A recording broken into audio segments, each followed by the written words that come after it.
класно училище, което е основано през 1843 година от Иван Момчилов и неговият син Стоян Михайловски. Това е баснописец и сатирика, който е. Нали, знаете, ви сте учили писачи за двамата най-вече, за Иларион Макарополски, за Стоян Михайловски. Къщата е строена 1710-1715 година от дърво и камък, състои се от два етажа. Това е приземен, били са разположени избите, складовите, конюшната, една стая за живеене. В момента го използваме за изложбена зала.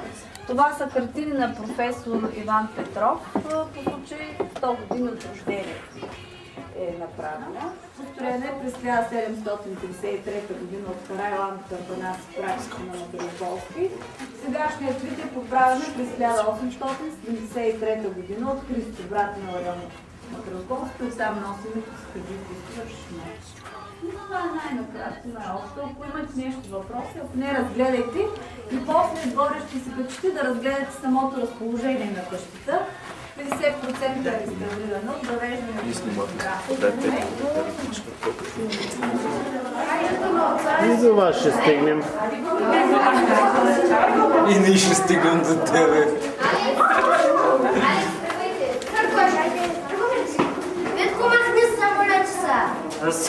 Здрасти, Петко, здрасти.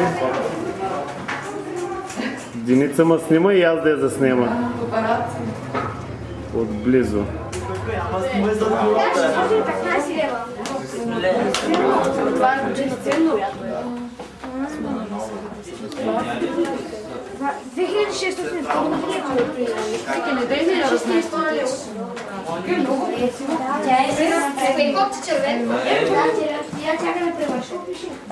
И цвя хоче. Вау!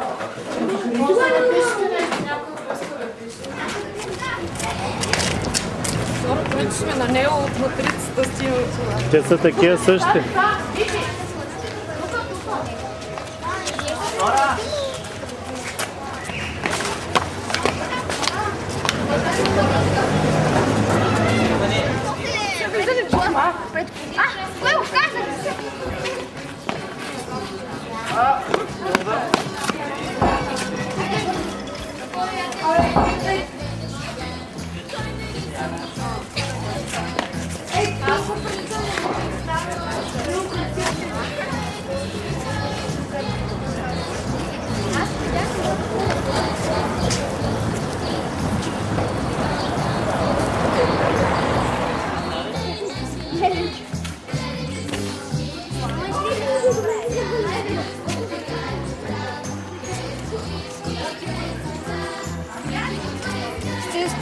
Точно като турист.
Бура построява хана си в средата на село Йовковци. По-късно в средата на 20 век, обаче тук се изгражда язовир в Йовковци и се налага хана да бъде преместен тук в Елен. Той е пренесен и реставриран, града по града, абсолютно автентичен. В него ние сме сложили експозиция от материалния бит по времето на Възраждане. Хубаво е да знаете, че един от основните занаяти по това време в селището е било производството на коприна. Тъй като тук е имало много черници, имало е около 40 долапа за производство на коприна. Като малко по-късно обаче започват да налагат невероятно тежки данъци на хората, които произвеждат тези неща. Не само коприната, но и гранчарство, и занаятчийство, и налбанство, и всякакви такива занаяти. И хората масово започват да напускат селището и много дълго време пък Елена е безпомина точно по тази причина, защото не имат всичко. Тук на долния етаж можете да разгледате, това са по принцип оръдията на труда, а горе се намират китеници, няколко стана, на които са се изтъкавали бубери, като характерната окраска за еленската територия в тези години на буберите, тъй до днешна дата е била такава, че преобладаващия цвят е червен с розички или са изтъкавали дървото на живота, което според мен не е точно дървото на живота, няма значение. Така са си го нарекли. Така са си го нарекли, да. Според мен по-скоро това е родовит родословно дърво. А в една от стаите ще видите, има такъв стан малък, по който пък са изтъкавали дамските поясници или коланите. Той е много интересен също. Една от стаите е обзаведена в градски стил, първите 30 години от 20 век, или стил Калдаръм Кокона. Там има 3 тоалета на еленските кокони. Калдаръм? Да. Това нещо като уличница, не? Не, като манекенка.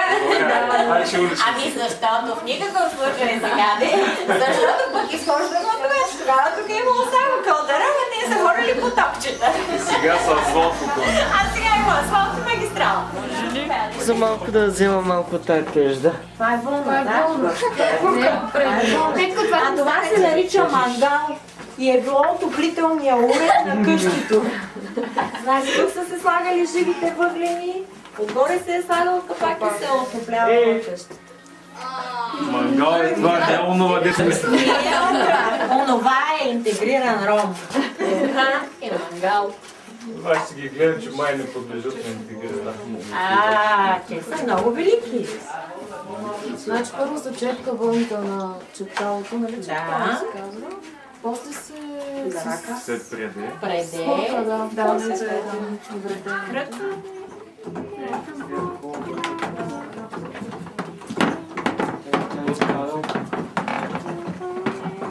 Виждал ли си виждал поразни там сергии? Балкан с чуприца, сол, червен пипер с някакви фигурки. Как ги насипват тия неща?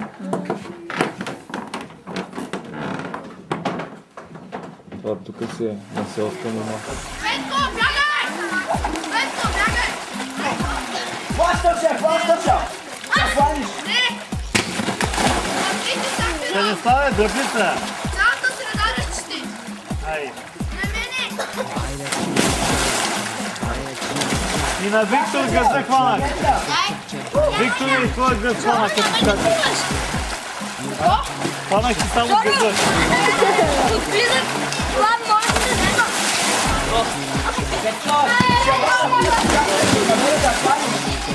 Беше добре! Това скачаше!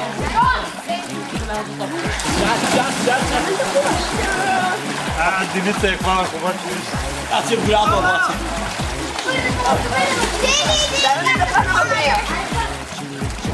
Чайте малко! С цел да оцеля 5 по цели крачи. Аз ще тръгна една целия гроб обаче. Пази се, ще се пласкам. Пичи, ще пласкам.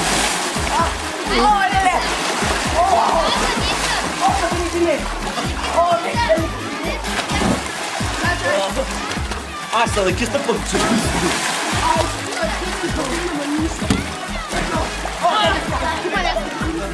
О, не!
Позицията!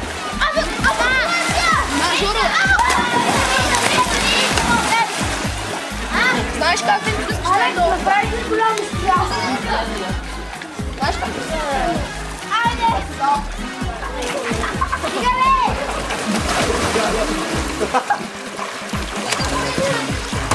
Това е!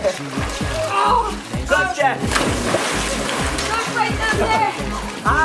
Леле! Брат, бе!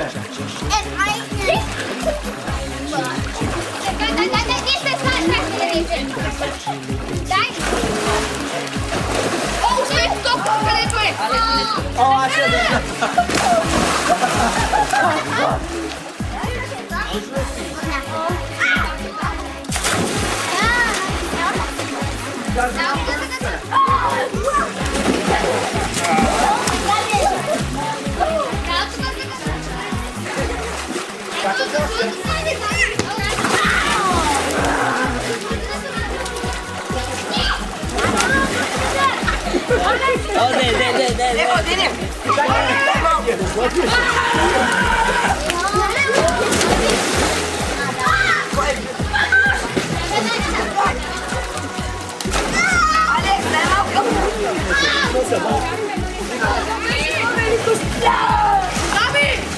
Дай ми очилата, трябва да ви!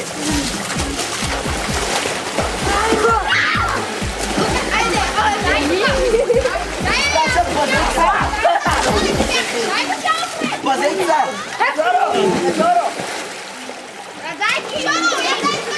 Добре ли, пази се! От тука?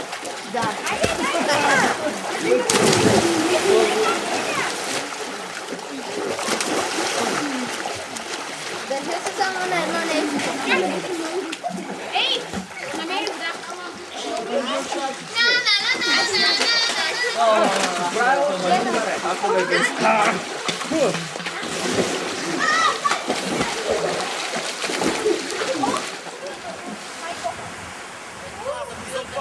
През водата, по-бързо се стига. Ей, но там се подхвърляш на си плъш, малко си плъш.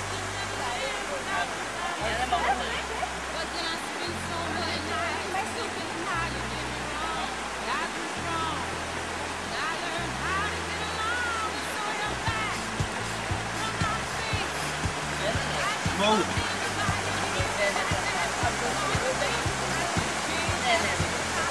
Опа! Оу, шит!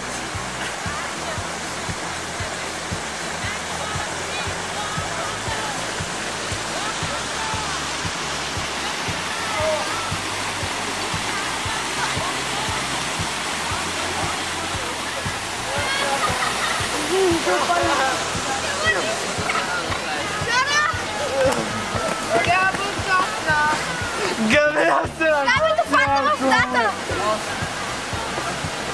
Габи да падна в водата! Габриеле, водата как е? Добре ли е водата? А, там е дълбока!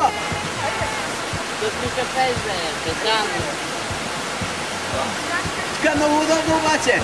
Някой, ако иска да се къпе, тук може да се изкъпе. Няма да стоите си го слова да скайпа. Вече штрактува водата.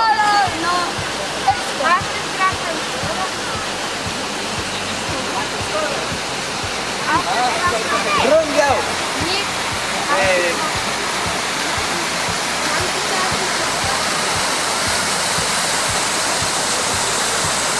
А после сега се отпитате на това.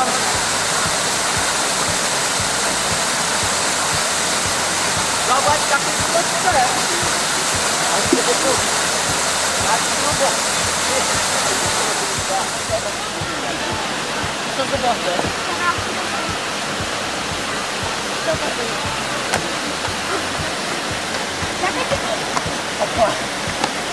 Аз съм събух.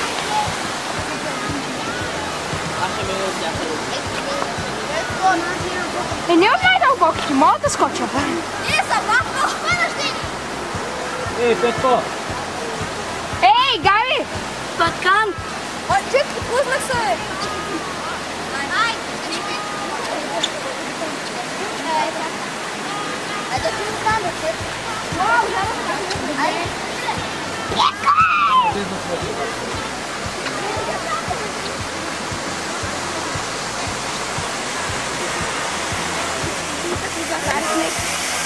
Той. Да. Така ли ти? Внимай се, Ваня.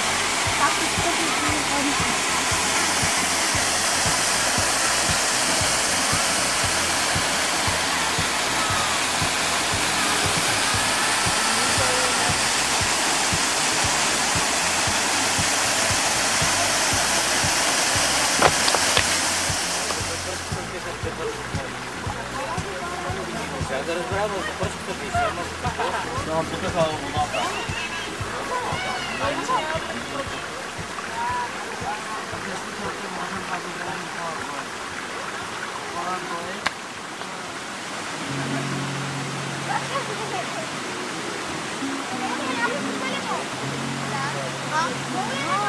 Снимай там.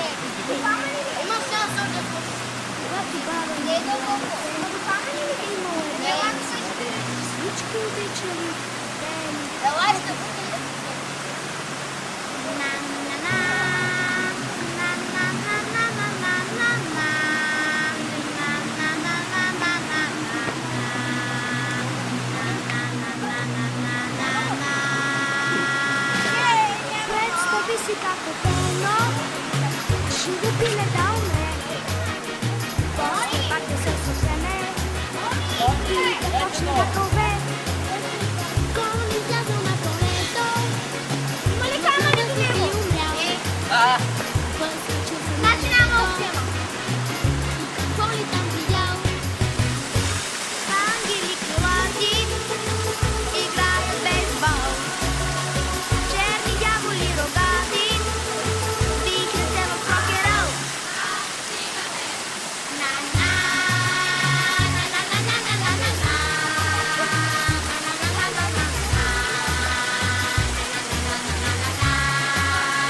Две кебабчета крилати Христо Мария четат. Скелет кофите си плати и ги слушат как дрънчат. Три прасета заблудени возят се на БМВ. 100 кокошки разерени, конят сматано теле.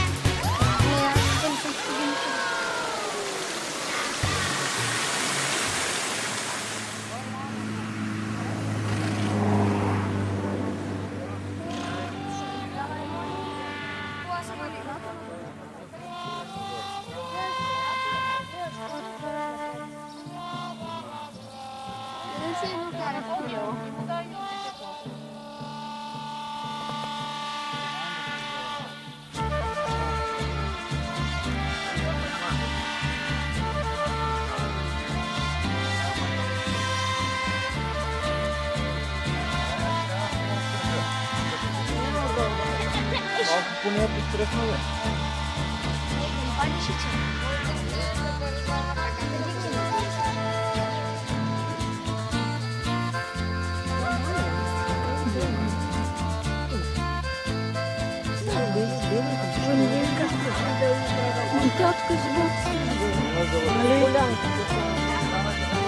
Чутния с краката, чутния с краката.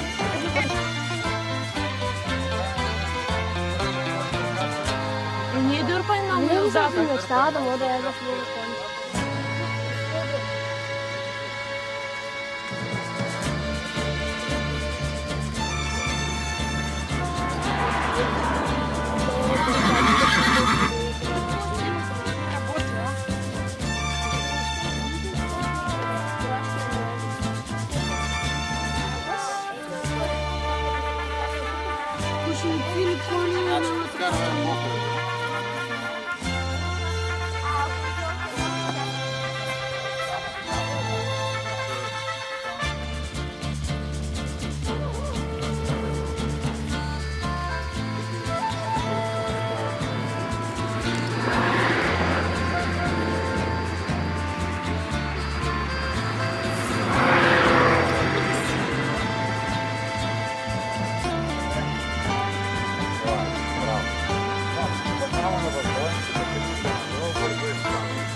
Искаш ли да видиш къде се пява влак? Трябва да ти покажа снимки за групата.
Аз забравих всички уроци, които сме ги преподаваха в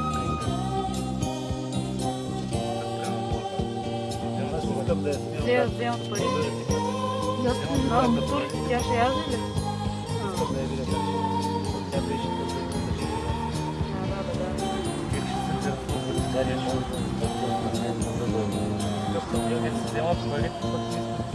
Да. Той гърми.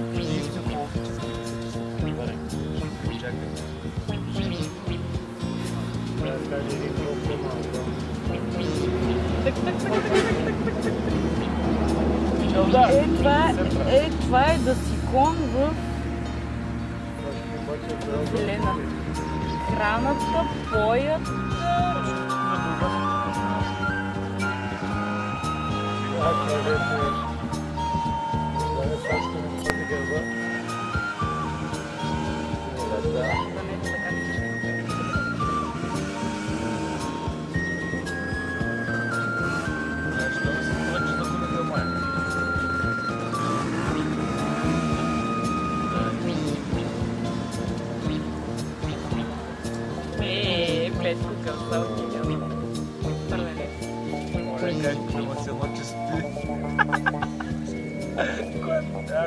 Деница, бе.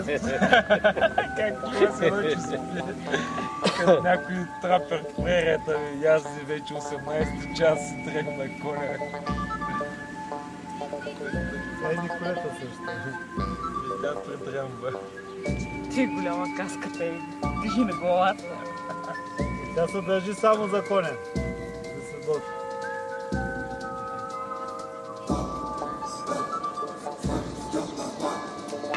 Готов си, айде. Тия толкова, че станат много пари, не мога да плачеш. Боби!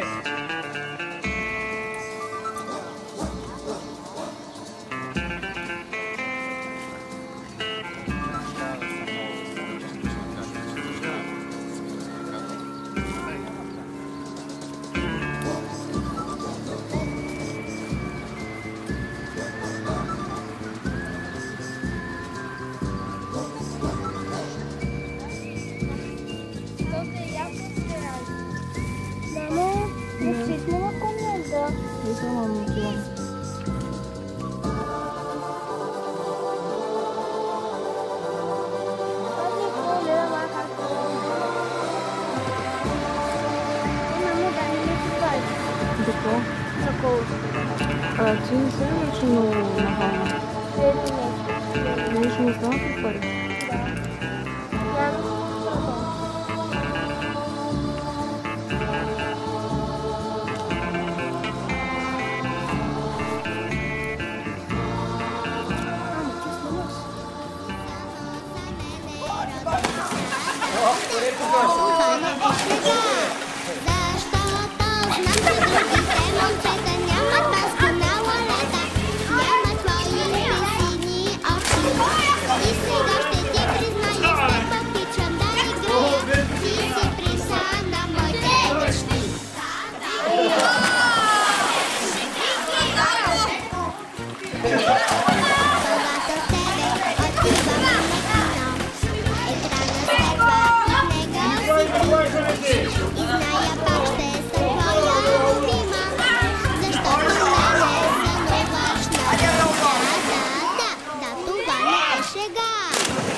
Който го изгубим, за него.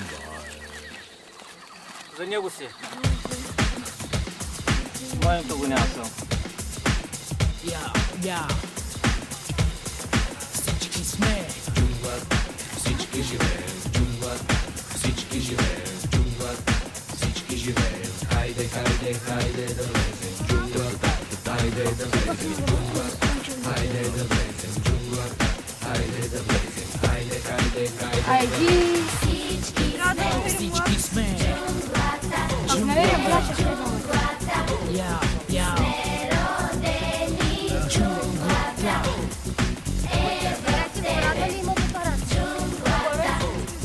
Продължай.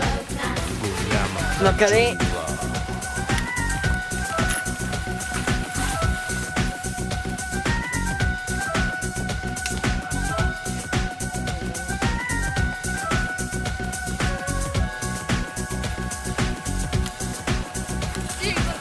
Приятел, чуй ме сега, история важна, тук ще Абе, сега задържа.